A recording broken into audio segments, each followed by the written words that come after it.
Yeah, so this is Steve Watson from the First Nations Study Group at West Hill United. And how we got started? Well, actually, the group started about a year before I really got involved.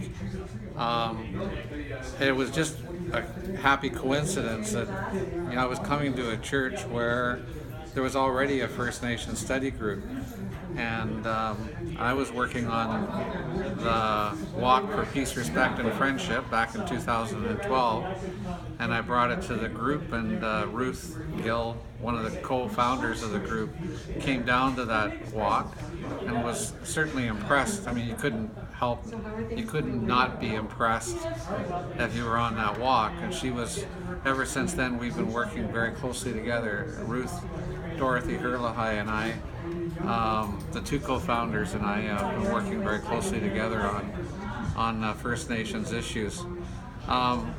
So how do we do this work? Well, one of the things is we have open meetings every month. Anybody can attend. It's always the last Monday of the month at 1:30 in the afternoon. So it's not a closed group. Any member of the group, any member of the congregation can attend, and even people from the public can come and join us. The other thing that's kind of interesting about our approach is that there really is no question that you're not allowed to ask. In other words, we don't we're not judgmental towards people if they ask an honest question that they really honestly don't know the answer to, or they express an opinion that they've always held but would like to hear our response to it.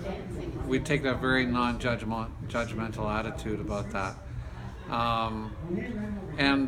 The work is transparent.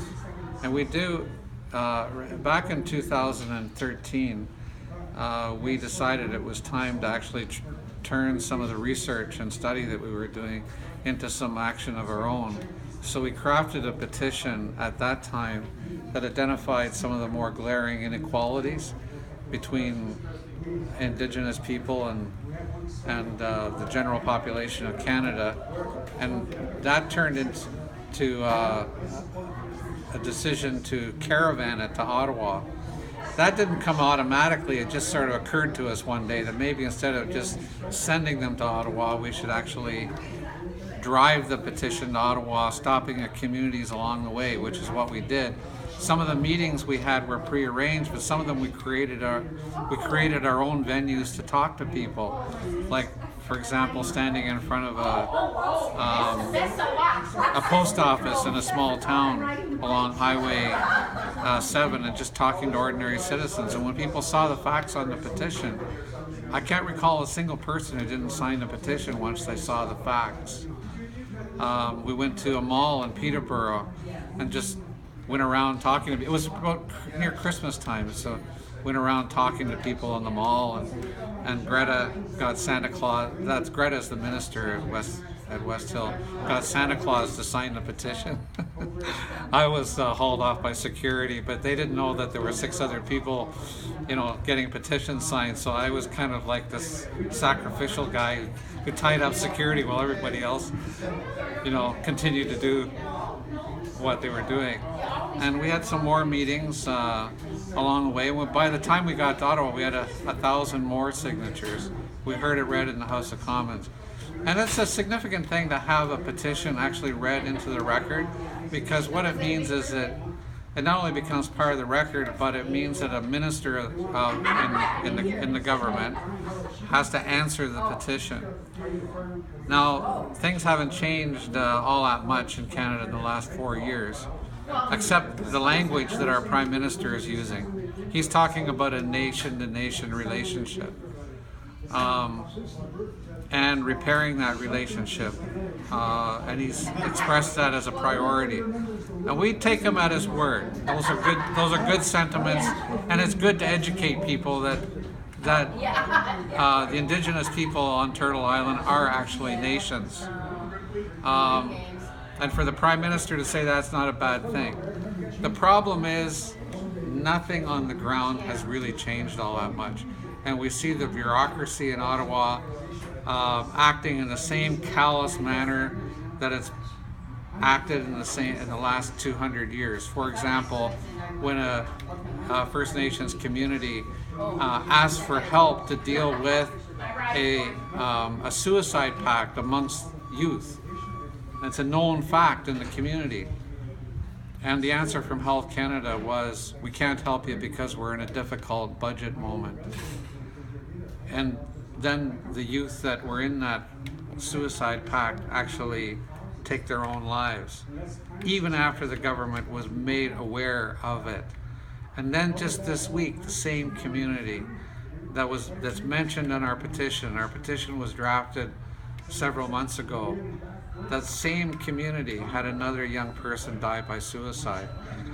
So, you know, I mean, these issues are crying out for our side of the two-row to speak to our government and hold it to account for its failure to honor the treaty relationship. And nobody's going to make the government act differently unless the majority of the Canadian population say, yeah, look, you know, we have a relationship, we have a treaty relationship with Indigenous people, let's honor it. Let's start with a place called equality in government services. We'll work from that that would be a good starting point.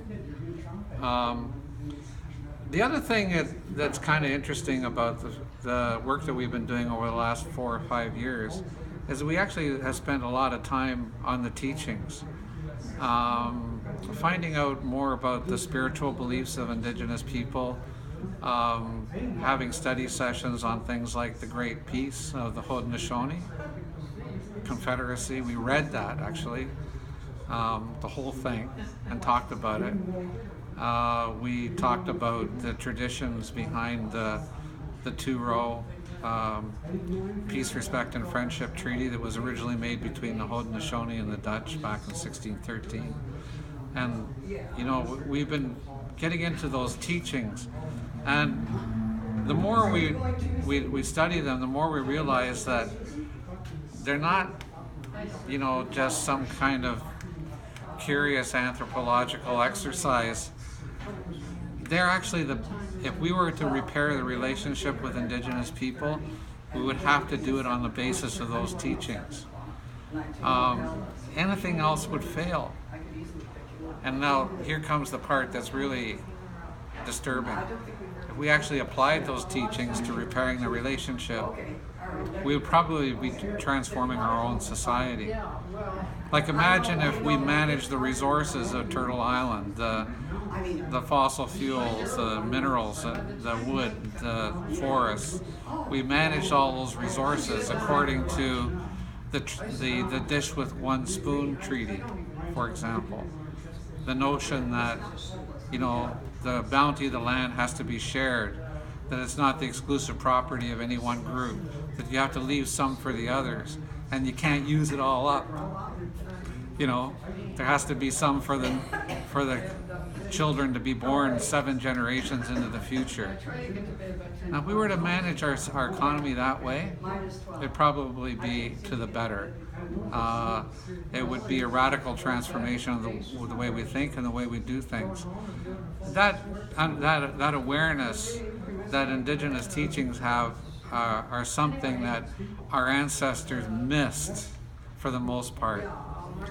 But now, after 500 years of colonialism, the fact that those teachings are still there and their people are still following them, that those cultures are still alive, that maintain those teachings, that speaks to the resilience of that culture and of those principles and the validity of those principles, that even after 500 years of a determined effort to eradicate them, they're still there. It speaks to their inherent strength.